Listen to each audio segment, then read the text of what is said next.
So, most people experience the normal emotions of anxiety, depression, excitement, and grief as a part of everyday life, just due to certain situations, and don't need any intervention at all. Um, but occasionally, treatment is needed. It's often limited to psychotherapy and possibly short-term drug therapy.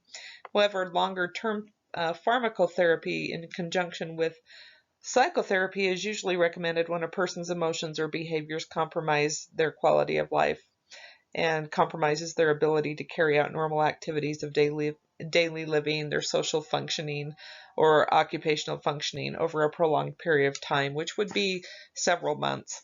So, in this review, we're going to discuss two different affective disorders and also psychosis. Our affective disorders would be bipolar and depression, and psychosis would cover we'll talk about schizophrenia in association with that. So bipolar disorder is an affective disorder that's characterized by somebody that goes through cycles of mania, hypomania, and depression. So hypomania is just a form of mania that's less severe. Typically in the manic phase, we'll see inflated self-esteem, decreased need for sleep or food, racing thoughts, increased psychomotor or goal-directed activity is happening, increased talkativeness, delusions, paranoia, bizarre behaviors. So this population, when they're going through this manic phase, typically can get massive amounts of things done. They can be very, very creative, have great grand delusions of grandeur that just are not realistic, and a lot of times they'll make choices that can be dangerous because they don't stop to consider the consequences of what they're doing. Um, and on the reverse side, when they hit the depressant side, they get nothing done at all. They're just in a state of inactivity and depression where they just can't function. And either phase could be days, weeks, or months as they cycle through. So typically we use mood stabilizers to treat bipolar. The prototype for that will be lithium, but they could also be treated with some anti-epileptic drugs and even some antidepressants, such as lamotrigine, or a atypical antipsychotic drug that might be used would be risperidone or olanzapine. Olanzapine is the only atypical psychotic drug that's approved for long-term management. You don't need to know that. We're going to really focus on lithium, but I thought I'd throw that out there just so you know that we do use other medications to control bipolar as well. When this population is in a depressive state, suicide is a major risk, and so you should always, always be assessing for that. So the anti-manic effect of lithium is not really fully understood, but research does indicate that the lithium ions alter sodium ion transport in the nerve cells, which results in a shift in catecholamine metabolism.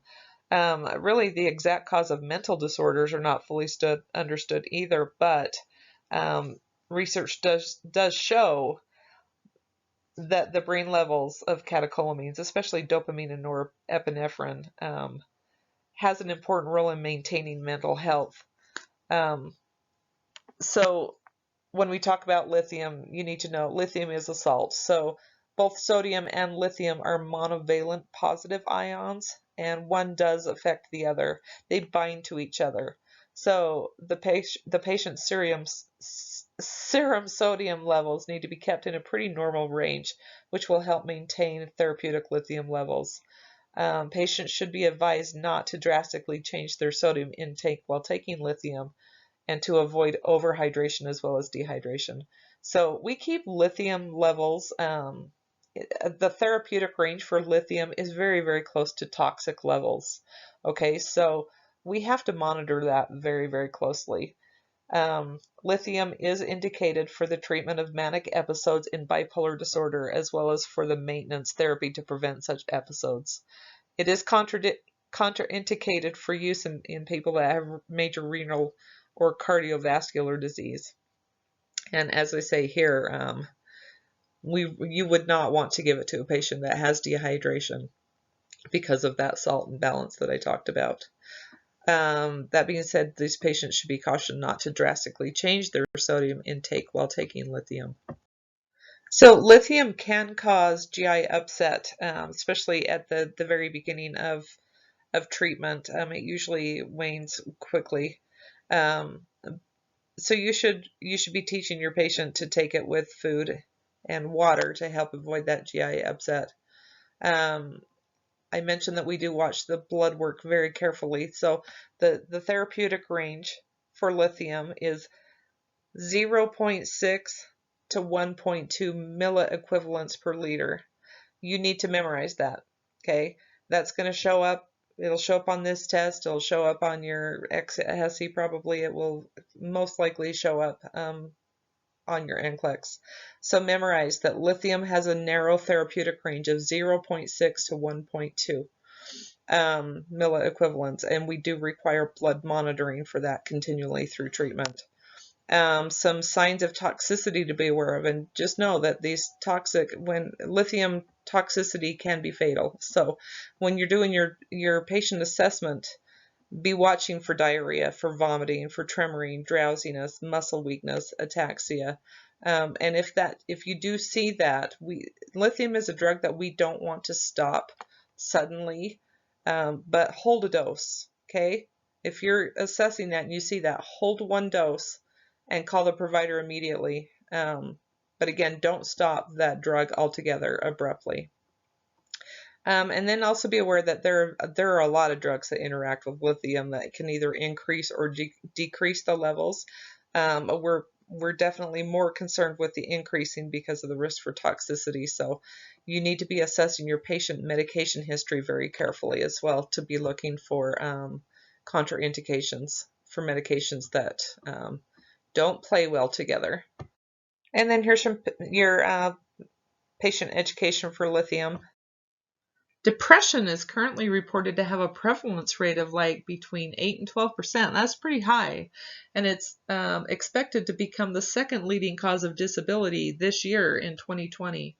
Some common depressive symptoms often include feelings of worthlessness, loss of interest in normally pleasurable activities, reduced energy level, reduced motivation, a drastic increase or decrease in appetite, insomnia or hypersomnia. In fact, up to 80% of people that experience depression do report major sleep disturbances. And then, of course, we often see thoughts of death or suicide reported from patients that experience depression.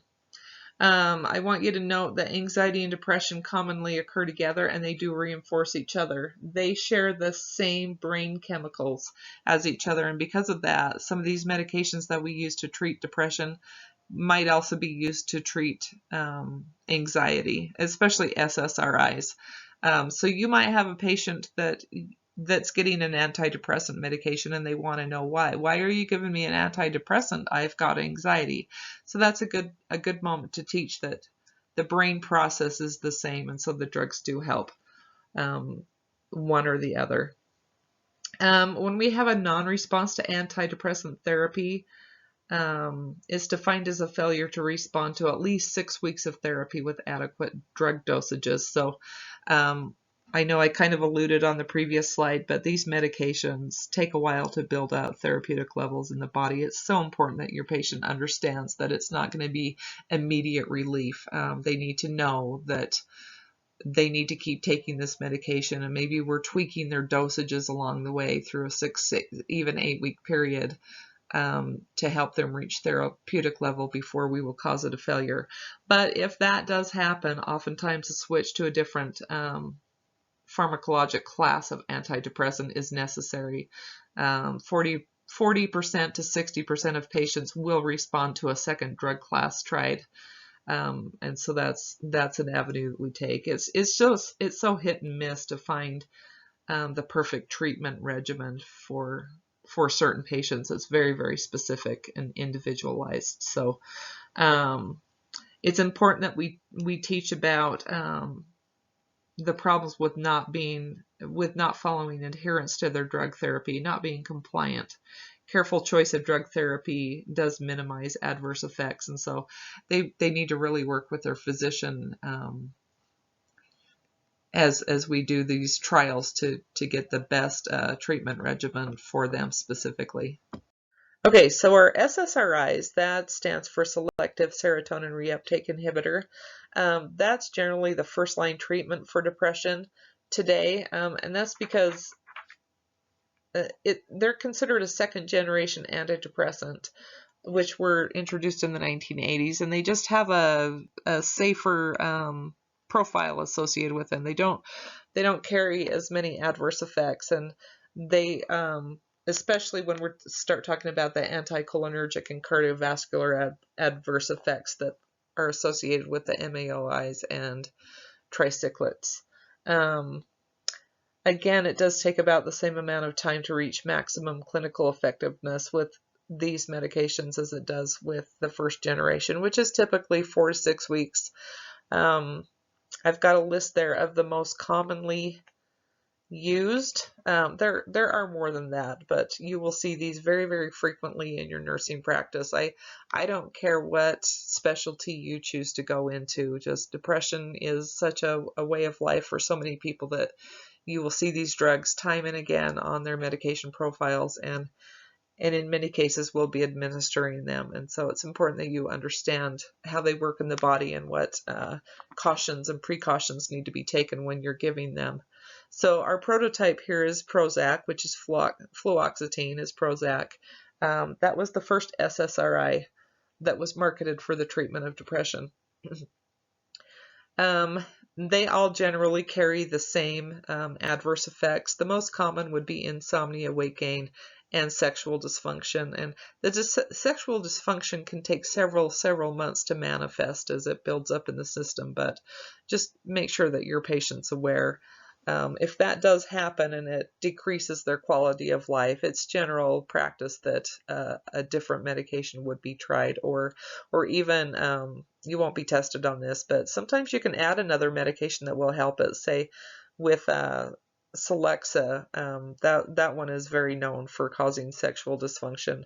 Adding Wellbutrin to the mix could actually reverse that problem and alleviate that. So just let your patient know that they wouldn't want to stop treatment on their own because of it, that there is help available to mitigate that if it does happen.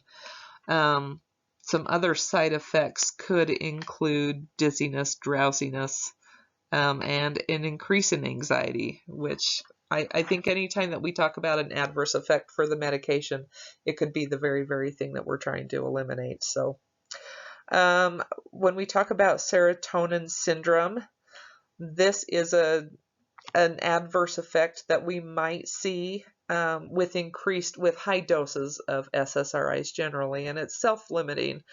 If we do see this and we discontinue the drug, it's reversible. It's rare for it to be fatal, but that could happen. So tuck that in the back of your mind that it could be dangerous, but we usually catch it well before that and discontinue the drug. Those symptoms would include mild to severe changes in body temperature, agitation, increased reflexes, tremor, sweating, dilated pupils, and diarrhea. Like I said, it's usually more on the mild side, but it could be severe. SSRIs must be slowly tapered. This is not a medication that should ever be stopped abruptly. The patient might experience flu-like feelings, difficulty concentrating, faintness, GI symptoms, increased sadness, crying, vivid dreams. It could bring on a serious bout of depression. And then I put on there to report increased feelings of depression immediately, and we'll talk about black box warnings on a later slide, but those are associated. All antidepressants carry a black box warning against suicide. So MAOIs are monoamine oxidase inhibitors, and they're first generation antidepressant drugs, but they are rarely used as antidepressant medications these days. They're primarily used to treat Parkinson's disease, and that's because there are so many disadvantages to using them. They just have a more serious adverse profile than the second generations do. One of the most notable things that I want you to remember when talking about MAOIs is that they should the patient should avoid eating any foods high in tyramine. That's bullet pointed. You need to know that. Memorize that fact. Avoid foods high in tyramine with MAO inhibitors. And when we look at those foods, we're looking at foods that are high in it include aged cheese, red wine, beer, meat tenderizers. And they should also avoid taking in large amounts of caffeine. The reason we don't want them to eat these foods is it can trigger a case of hypertensive crisis, which can be life-threatening and is emergent when they consume foods high in tyramine when taking MAOIs. And so that's an NCLEX bullet point. Do make a note of that. Hypertensive crisis would be a blood pressure greater than 180 over 120. Okay, and those patients do need to seek emergency medication.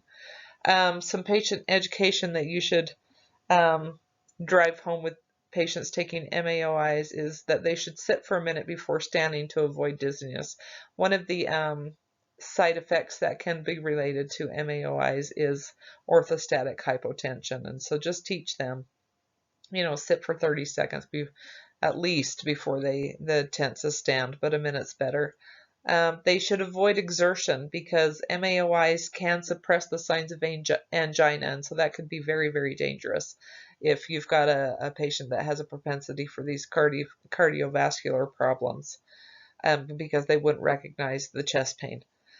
And then they should stop taking the drug 2 weeks before starting alternative drug therapy, and that's very, very specifically, especially if they're going to start taking an SSRI. So when we pair up an MAOI with an SSRI, the patient has a very, very high risk of developing serotonin syndrome. And so they recommend a washout period of 2 to 5 weeks between the drugs, which is okay because it builds up in the system, like we said, and so it would still be present. Therapeutic levels would take a while to wane off, and then you could start the other drug. So make a note, they should not stop taking that drug abruptly.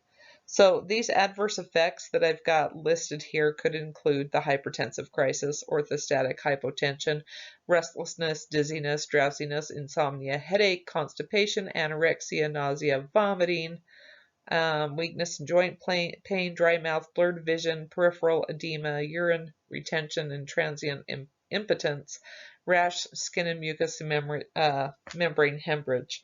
So most of those adverse effects stem from their interactions with food and other medications. And so this is one that you really, really want to take the time to get a good medication history for as well, because there are so many interactions there. Make a note, a lot of those adverse reactions are related to anticholinergic responses. Okay, so when we talk about that, we would be looking at the constipation,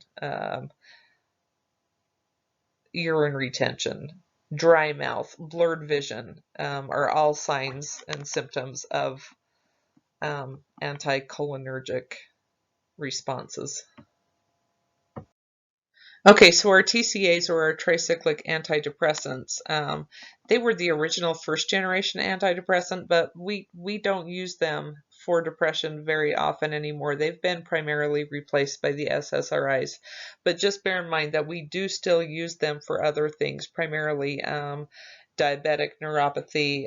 They're frequently used for panic disorders or obsessive compulsive disorders. They might be used for urinary incontinence or bedwetting, some things like that. They do have some properties that they exhibit that are antihistamic or sedative, anticholinergic, or vasodilatory, and some of the adverse effects that we see are directly related to those properties.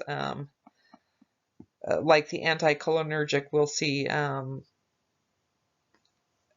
constipation problems or urinary retention, dry mouth, dry eyes, things like that. With the cardiac conduction, we can see hypotension, disturbances in cardiac rhythms. The histaminergic blockade could cause sedation, And we also can see a lowering of a seizure threshold and some sexual dysfunction problems with this as well. So I this is another medication, as all of them really, that can take several weeks to be effective. Your patient should be taking these medications exactly as prescribed because um, TCA overdoses are notoriously lethal.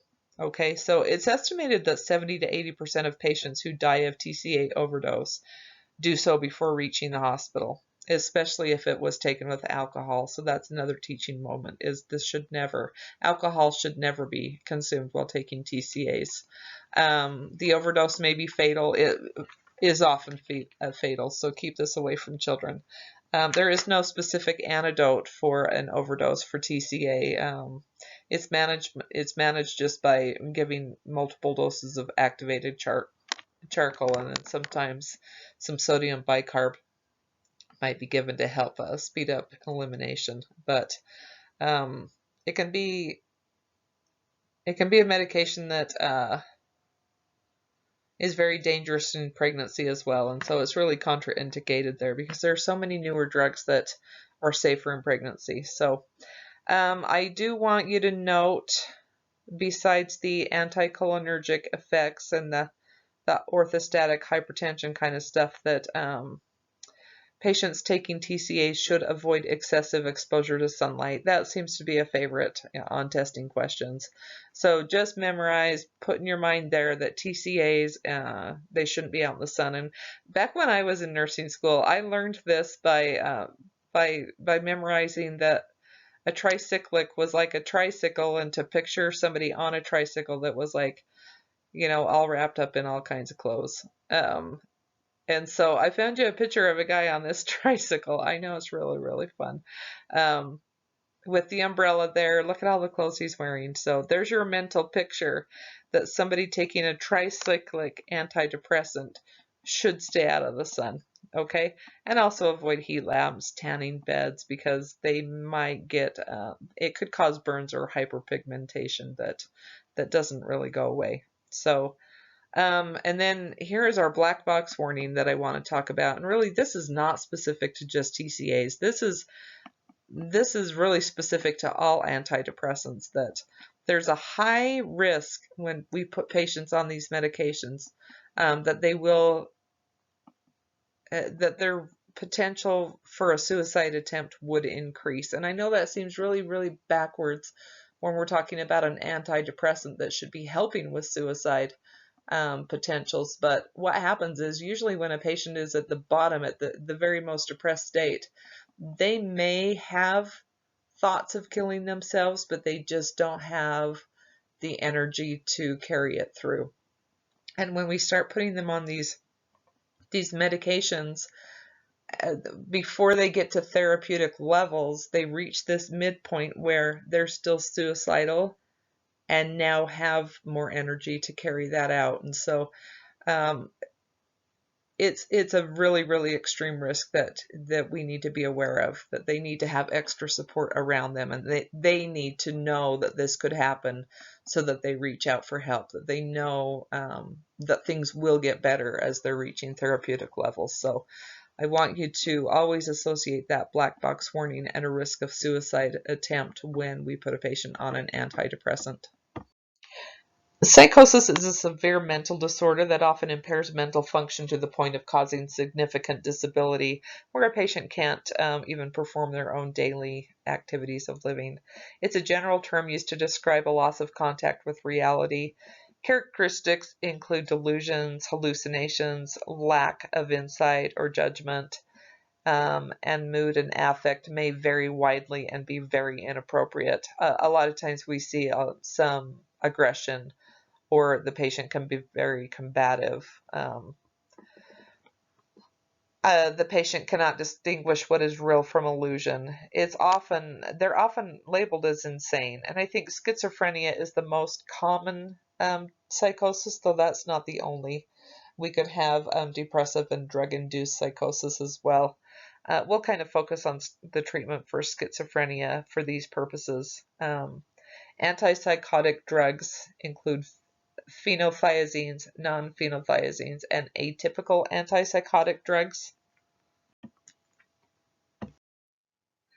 So all antipsychotics block dopamine receptors in the brain, which decreases dopamine concentration in the CNS. And that's important to know because that affects the areas of the brain that are associated with emotions and cognitive function and motor function. And when we block that, it produces a tranquilizing effect in psychotic patients. We use it primarily for psychosis, but it could also be used as an adjunctive therapy for depression and anxiety. And it also, certain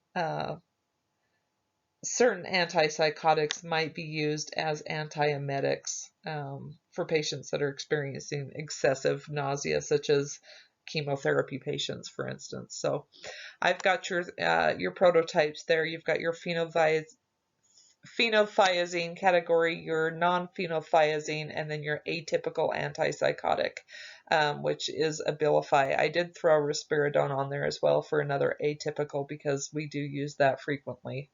The newer atypical classes tend to have a better, they don't have as many adverse effects as some of the older ones do.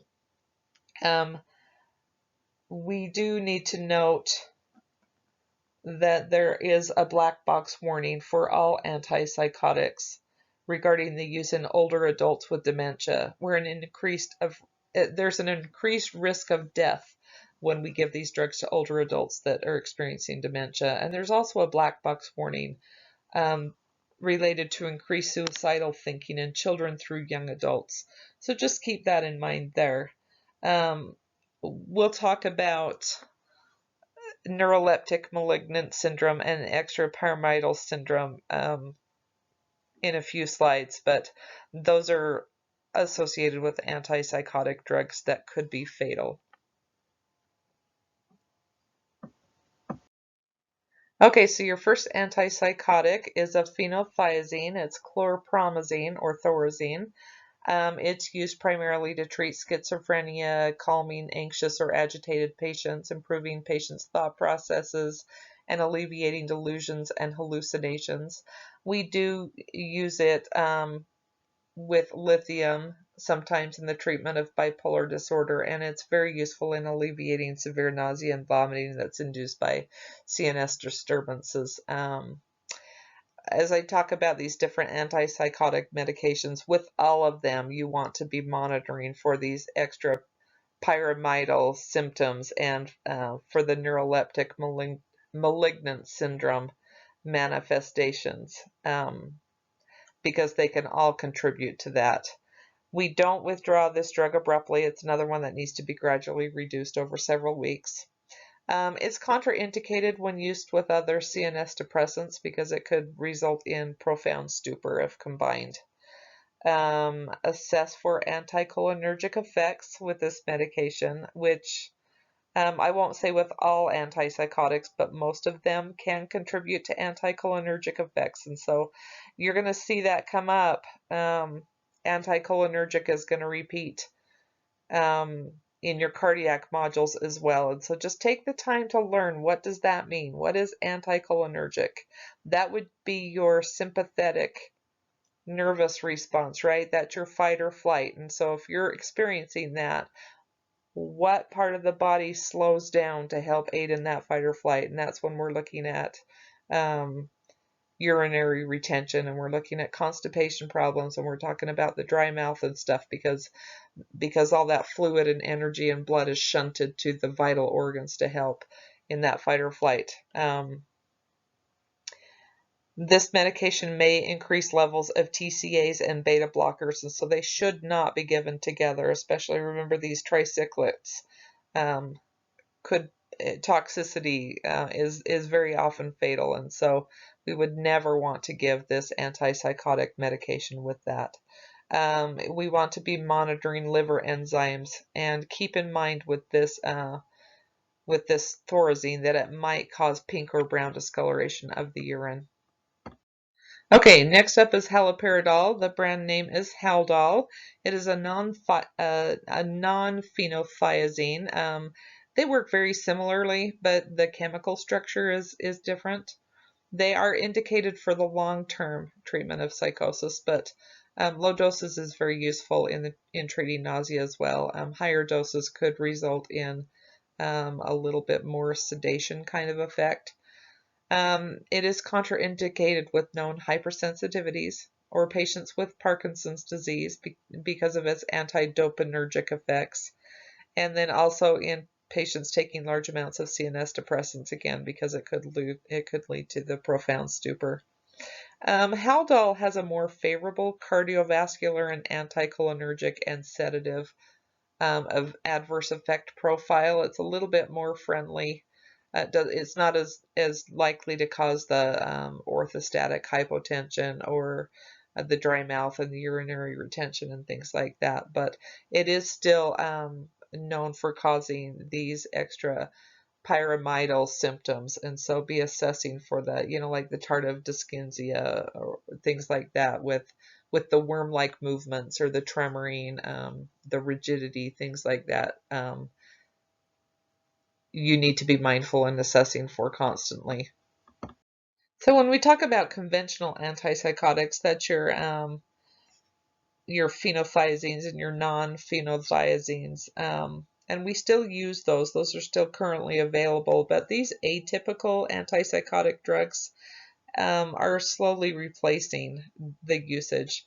Really, no single drug stands out as being either more or less effective in the treatment or the symptoms of psychosis. So some of the factors that we consider before selecting an antipsychotic would be the patient's history or response to a drug, and the possible adverse effect profile. And we always start with a low dose and we titrate up to the lowest effective dose that would help achieve a balance between symptom relief and adverse effects. These atypical antipsychotics, that would be Abilify and risperidone. Abilify is your prototype, but we use risperidone frequently still, so I threw it on there. They typically block the dopamine receptors, but to a lesser degree than the typical antipsychotics. And so it results in fewer extrapyramidal effects, but I do want you to know that they can still happen. It is still associated with it. It's just they would be milder, maybe less likely to occur, but can still happen. They are more effective against the positive and negative symptoms of schizophrenia. So when we talk about the positive symptoms, that would include hallucinations and delusions and conceptual disorganization. And when we talk about the negative symptoms, that would be apathy, social withdrawal, blunted affect, monotone speech, and catatonia. Um, the conventional drugs, which would be the ones we talked about first, your phenothiazines and your non-phenothiazines, they are very effective in controlling the positive symptoms, that hallucinations, delusions, and the disorganization, but they don't do much for the negative symptoms. But these atypical antipsychotics are effective at controlling both, and so I think that's probably why we see Abilify becoming more and more popular, or risperidone, in treating these problems. I do want to note that atypical antipsychotics are associated with, while they're associated with superior um, effectiveness in treating schizophrenia, they can be associated with a rare but potentially fatal adverse effect called agranulocytosis, and we'll talk about that at the end. So, a neuroleptic malignant syndrome is a potentially life-threatening adverse effect that might include high fever, unstable blood pressure, and myoglobinemia. So that would be breakdown of the muscle cells very rapidly, like as in rhabdomyolysis, and we would see that in the blood and even in the urine. The patients might have shortness of breath, dyspnea as well. Like I said, it is potentially life-threatening. It typically presents first with the muscle rigidity followed by fever within several hours with mental status changes that can range from drowsiness, agitation, confusion, severe delirium, or coma. And so you should be very aware anytime you're giving your patients these antipsychotic medications that you're assessing for these adverse effects very, very regularly and reporting it immediately if you see it to the physician, because it is considered a neurologic emergency, and delay in treatment could potentially lead to serious death or serious morbidity or death. Death is always serious, just so you know, you might want to write that down. So treatment would be very individualized and based on your patient's clinical presentation. But the first step would be basically to stop the offending medication, right? But in some cases, this can actually be triggered by an abrupt withdrawal of certain dopaminergic medications. And so if that were the case, then we would reinstitute that as quickly as possible. After that, we're just doing supportive medical therapy. For your really high fever, hyperthermia, we would be bringing that temperature down with cooling blankets or ice packs. We might need to correct metabolic abnormalities with like bicarb to support or prevent renal failure. There is always a risk of DIC that would be secondary to that rhabdomyolysis, which could lead to deep vein thrombosis, pulmonary embolism, things like that. Aspiration pneumonia because of difficulty swallowing, because of the altered mental status. So there's a lot of things that you would want to be assessing and being aware of as your patient progressed through these signs. But I do just want you to remember the triad. I want when you see hypertension, high fever, shortness of breath, confusion, those things together, this myoglobinemia, I want you to be associating that with neuroleptic malignant syndrome. So I want you to be aware that all antipsychotics do block dopamine receptors in the brain, which decrease the dopamine concentration in the CNS. And because of this, they can really affect both cognitive and motor skills in patients. And these all would fall under this extrapyramidal symptoms here. You should get familiar with what these terms mean, okay, individually, because you'll most likely be tested on this as well. So bear in mind that acute dystonia, that's muscle spasming. Akathisia, that's the inability to relax. And I mean, that's a lot of agitated muscle movement. Parkinsonism, that's your tremoring, muscle rigidity, stooped posture, and shuffling gait. It very, very closely mimics how somebody would be affected with Parkinson's disease. This tardive dyskinesia, that's unusual tongue and face movements, such as lip smacking, or worm-like tongue movements. That's where the tongue goes in and out and just kind of rides around. If treated early enough, symptoms might be reversible, but with higher doses over long periods of time, the effects might be permanent. And so this is something that you should be aware of so that we can take control of that earlier on to help ensure a better patient outcome. And the drugs that we would use to treat EPS would include Cogentin to treat the acute dystonia, and also beta blockers and benzos to treat the akathisia. Okay, so granulocytosis is an acute condition involving a severe and dangerous leukopenia, which is mostly the neutrophils that causes neutropenia in the circulating blood. And so that's going to really put your patient at really high risk of being immunocompromised, right?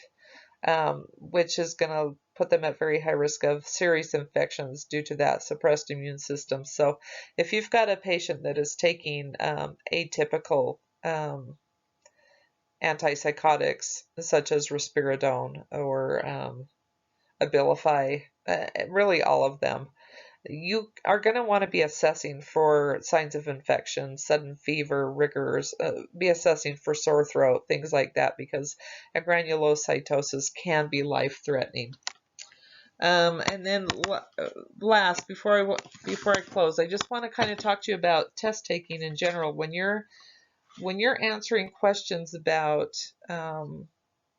psychotic disorders or mood, altering problems or depression, things like that, really be remembering your therapeutic answers, remembering Maslow's, remember your ABCs and priority answers. A lot of these are going to be structured that how will you know if what you're doing is therapeutic? Say you've got a patient that's schizophrenic. How will you know the treatment is working? What will they exhibit that lets you know that they have reached therapeutic levels? That's going to be really important for any of your psych type questions. So just keep that in mind. That remember what Maslow's is, okay? I know we kind of want to go to safety first. We think of a schizophrenic patient, and we will know that they're doing well when they're displaying safe behaviors, right? But really, maybe the answer is that we've provided them with adequate rest or nutrition, things like that, which would always be first.